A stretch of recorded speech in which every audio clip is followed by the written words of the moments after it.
Tonight, I can report to the American people and to the world that the United States has conducted an operation that killed Osama bin Laden, the leader of Al-Qaeda. America's most wanted is shot dead during a firefight at his Pakistan base.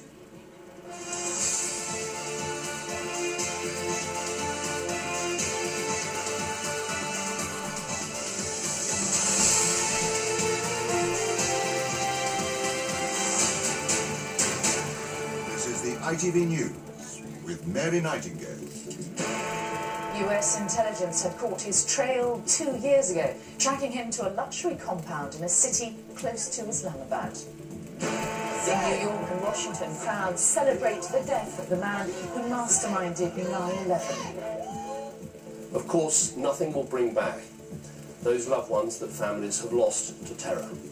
But at least they know the man who was responsible for these appalling acts is no more. After the raid, warnings are issued for the UK and abroad of a heightened terror threat.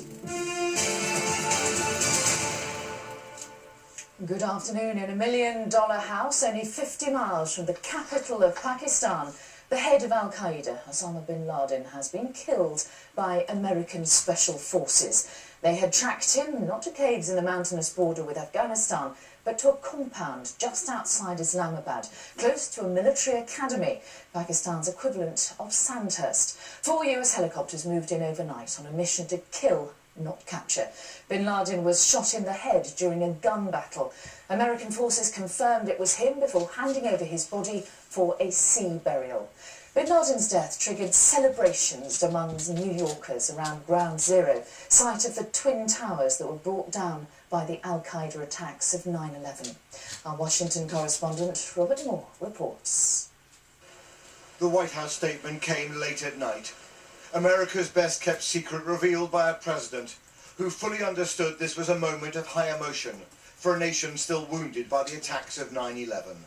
Tonight, I can report to the American people and to the world that the United States has conducted an operation that killed Osama bin Laden, the leader of Al-Qaeda, and a terrorist who's responsible for the murder of thousands of innocent men, women, and children.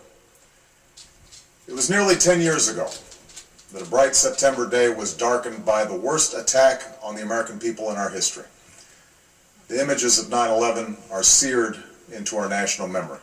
And on nights like this one, we can say to those families who have lost loved ones to Al-Qaeda's terror, justice has been done. Within minutes of that announcement, hundreds of people in Washington were streaming towards the White House. It was a remarkable display of celebration, a sense that the attacks of a decade ago had finally been avenged.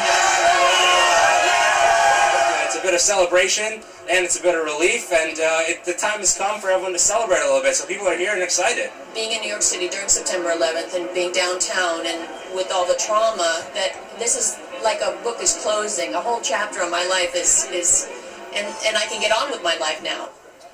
Many I spoke to in the crowd, including this former Marine, said now was the time to declare victory and withdraw from Afghanistan. What today showed is that Democrats and Republicans can put a stake in the road and say that we finally got the world's better without him, and that we can start to bring our troops home today.